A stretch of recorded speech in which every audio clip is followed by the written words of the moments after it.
dewasa ini khotib banyak sekali mendapatkan informasi berita bahwa banyak masyarakat yang mendapatkan kesulitan ketika dia terjerat pada hutang pinjol.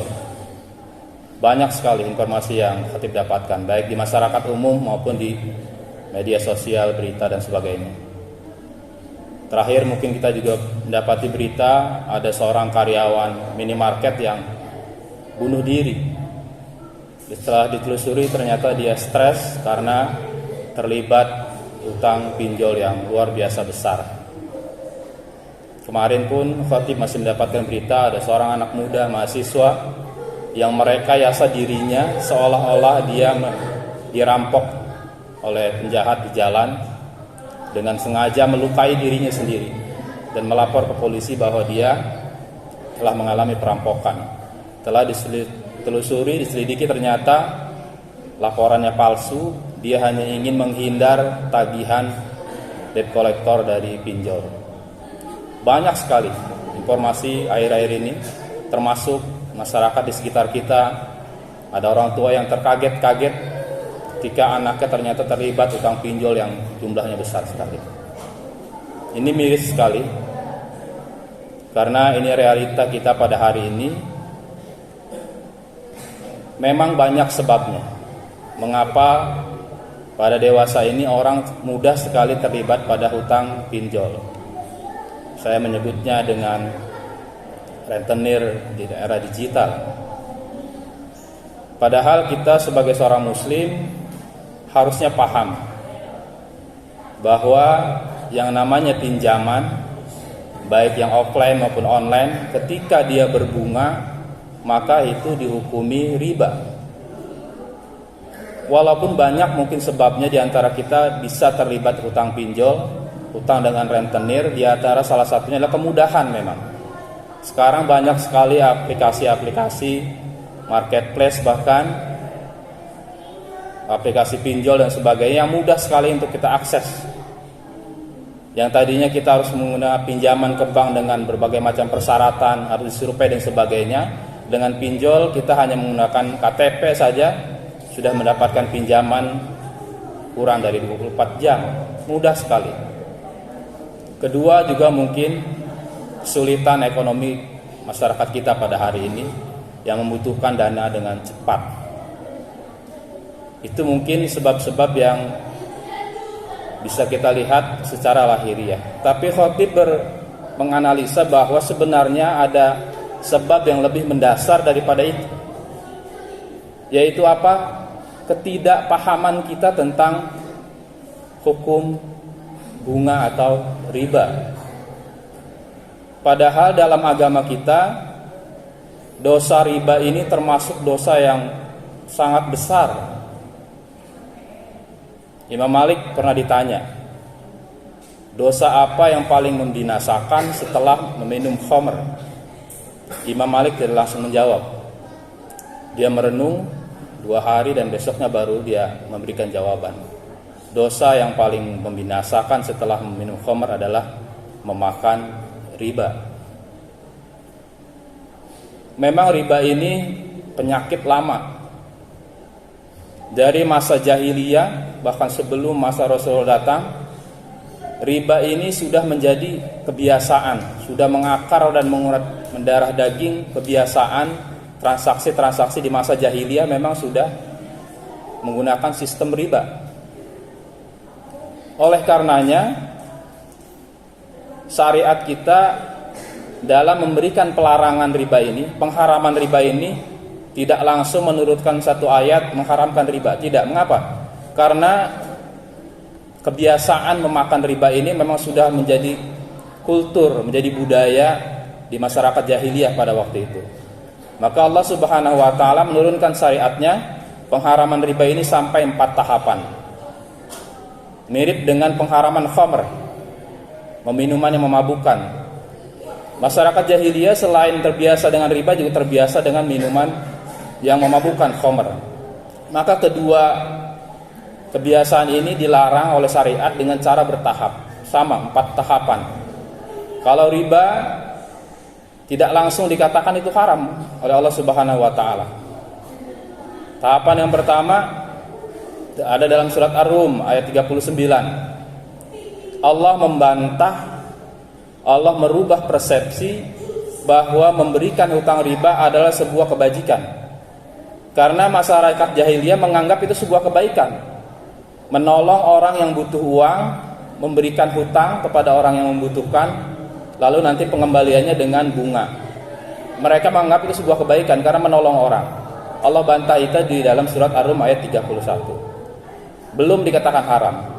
Lalu turun ayat berikutnya. Surat An-Nisa 160-161. Allah menggambarkan betapa siksa yang amat besar bagi orang-orang Yahudi dahulu karena dia terbiasa mengambil riba. Lalu tahapan berikutnya Allah sambung dengan surat Al-Imran ayat 130. Ya ayyuhalladzina amanu la ta'kulur riba adha'afan mudha'afah. Allah melarang riba yang berlipat ganda. Allah belum mengharamkan mutlak, tapi sudah memberikan peringatan. Dengan riba yang berlipat ganda, mungkin masyarakat jahiliyah waktu itu dengan menjadi lintah darat karena meminjam sekian akan berbunga sekian, bila telat bersekian.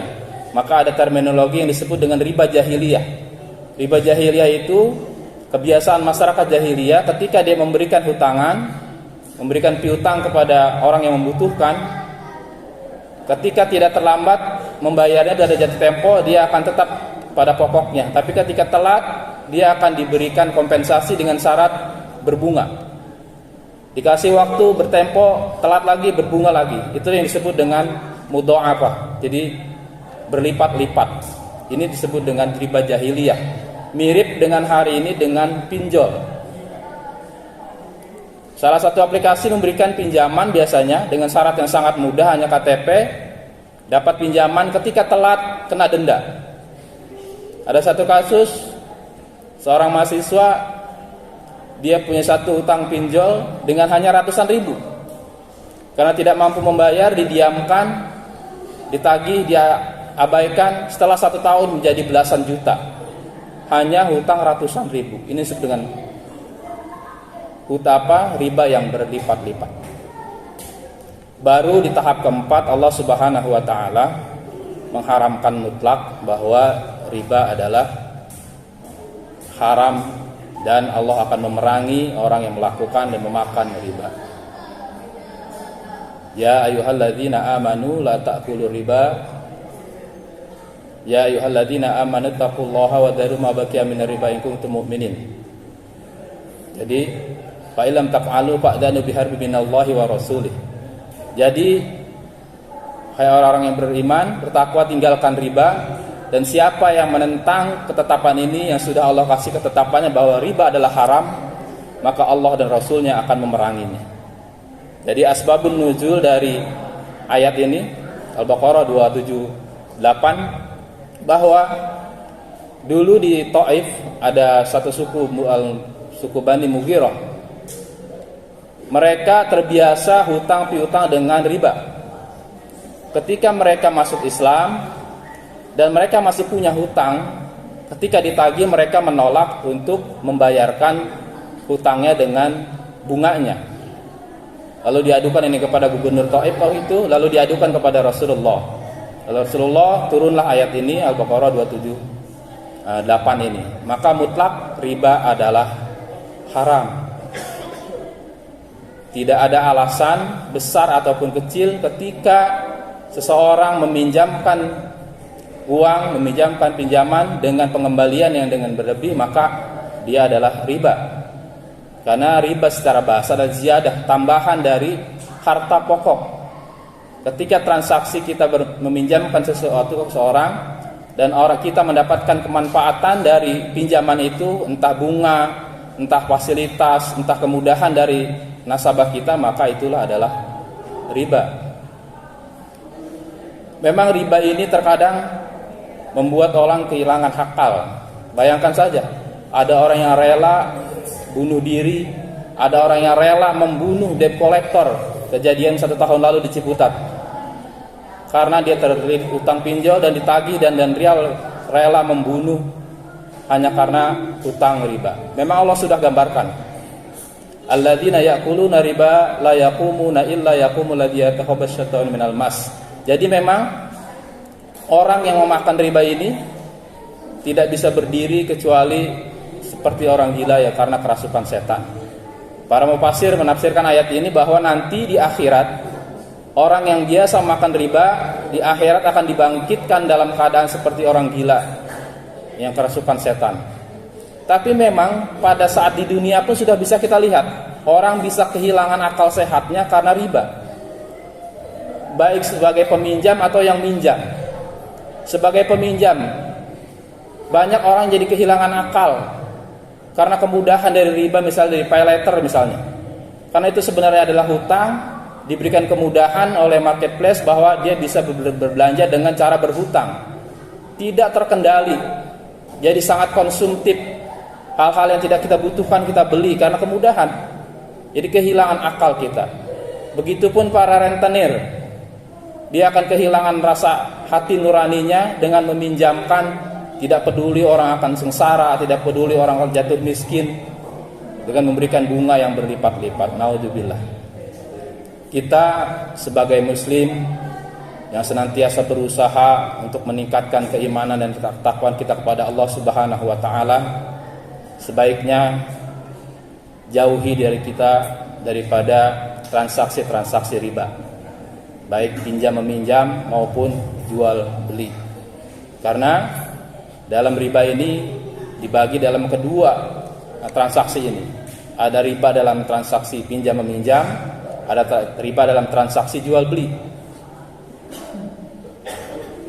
Jadi dalam transaksi pinjam meminjam ada riba yang disebut dengan riba jahiliyah tadi, itu termasuk pinjam meminjam. Atau riba dalam jual beli ada riba fadl. Semua dihukumi haram oleh Allah Subhanahu wa taala. Ketika Allah mengharamkan sesuatu, mesti di situ ada hikmah. Ketika Allah mengharamkan khamar juga sama, bertingkat-tingkat cara pengharamannya.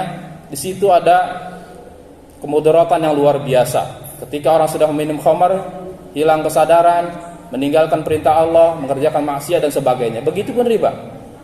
Ketika orang sudah terbiasa memakan riba atau mencoba-coba riba, dia akan kehilangan akal sehatnya, dan secara ekonomi itu sangat merusak. Dewasa ini kita sebagai negara berkembang tidak pernah bisa lepas dari hutang luar negeri yang sistem riba, karena memang benar-benar menjerat. Bahkan kita untuk membayar hutang kita, hutang negara kita, bukan untuk membayar hutang pokok, tapi hanya membayar bunganya saja kita harus pinjam lagi ke negara-negara maju, kepada Bank Dunia. Inilah rusaknya sistem riba. Mudah-mudahan Allah Subhanahu wa taala menguatkan hati kita, keyakinan kita dengan khutbah yang singkat ini.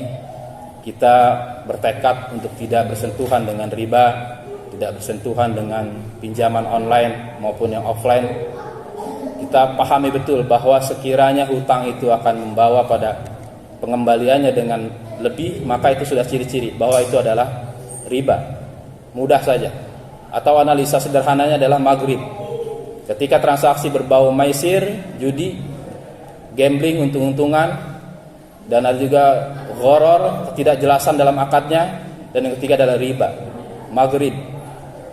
Analisa kita ketika kita bertransaksi, kalau ada maisir, gharar dan riba, maka tinggalkan.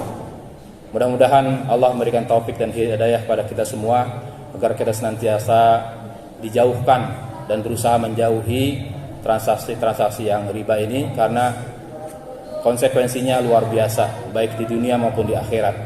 Ketika di akhirat nanti ada satu hadis, Nabi melihat orang yang berenang di tengah sungai darah, dan ketika dia berusaha untuk menanjak akan dilempar di mulutnya hingga berdarah dan tertenggelam lagi. Rasulullah bertanya, siapa dia?